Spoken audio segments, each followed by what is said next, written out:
Hello everyone and welcome to your final week of Health 402. This week is going to be a little bit shorter in terms of material that we'll be covering. This is to hopefully give you some additional time to work on your research proposal assignment that is due on December 10th.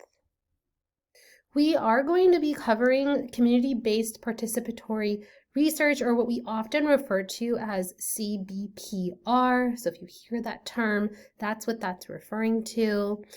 This week you do have a brief module to complete, and you're also going to read chapter 11.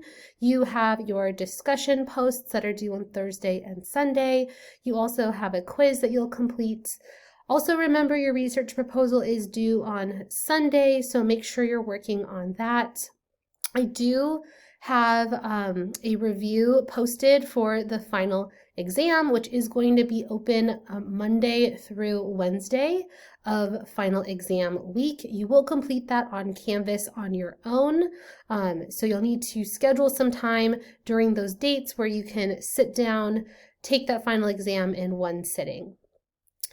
There's also going to be an opportunity for extra credits. The course evaluations open on December 3rd, and they are open through the 8th. If at least 80% of the lecture course evaluations as well as the lab section evaluations get completed, I will give everyone extra credit in the class. So make sure to take both the lecture evaluation as well as the lab evaluation. As a reminder, there is no lab assignment scheduled for this week. My hope is that you'll use this time to work on your research proposal. I am going to be available on Zoom during that lab period. So if you want to meet with me, all that I ask is that you just send me a quick email and schedule a time during that 3-hour block to meet with me to talk about your research proposal. I'm happy to answer any questions that you have on the assignment. So this is your week 10 module. You're going to learn about community-based participatory research. You'll learn about the principles of CBPR, some of the advantages and challenges. You'll learn about some examples in this page here. We'll also cover photo, voice, and storytelling. There's also the final exam review. So if you click here, it will take you to essentially the topics that we covered in this whole quarter. So please make sure to look at that. I would say you don't need to go back and watch every single video that was covered in every single module, but you do want to have a good grasp and understanding on the topics that we covered. And so in here, I've provided kind of an outline of the different topics that we have gone through. For your final exam, it is going to be available on Canvas from Monday through Wednesday. You have 50 minutes to take the exam in one sitting, so find a place with a good internet connection and sit down and take that exam. It's going to be 50 questions. There'll be multiple choice or true and false questions, so you shouldn't have any short answer or anything like that. For your discussion post this week, it's more of a reflection. I want you to think about the things that you learned this quarter and some things that you might want to learn more about. So for your initial post, I want you to tell me what the most surprising thing that you learned in this class was. Make sure to explain your answer. Tell me what the most important thing that you learned in this class and describe why you think it was so important.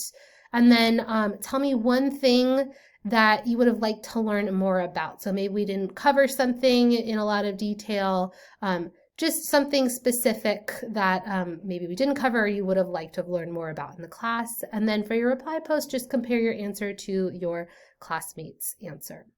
Specifically, identify a similarity and a difference. And then lastly, don't forget you have your research proposal that is due. You've been working on this essentially in your discussion posts every week. So I think the biggest tip that I can give you is to really look at that feedback and incorporate any comments and feedback that you've been given.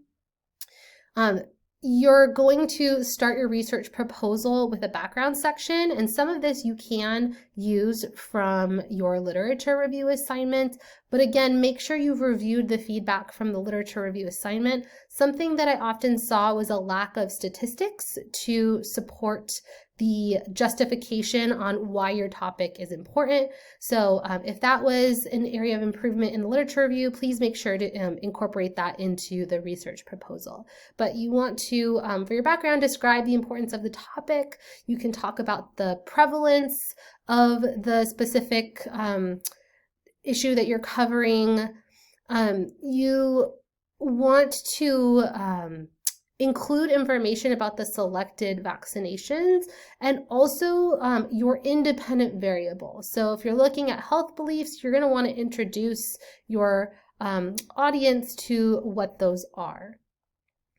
And then you need to make sure you very specifically state your population of interest or your target population for your study. You want to make sure you clearly state your research question, and then you need to include your hypothesis or hypotheses. Make sure it's specific in terms of how you think your independent variable or variables will be associated with your outcome variable. So you can't just say that health beliefs are going to be associated with flu vaccine uptake. You would need to be specific and say, I think that individuals with lower perceived barriers and higher perceived susceptibility will be more likely to get vaccinated for the flu compared to those with higher perceived barriers and lower perceived susceptibility. So you have to be really specific in your hypothesis. You have received feedback on this in the discussion post, so make sure to look at that. And then you're going to have to, for the next big section, you're going to talk about your methods. And so these sections are things that we've learned about during the quarter. They're things that you've posted about in your discussion posts, so make sure you go and look at that feedback.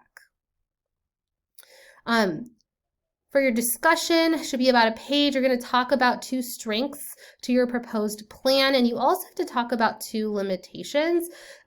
Please make sure it's very specific to what you're proposing to do. You can't just state an overall strength of a study design or a limitation of a study design.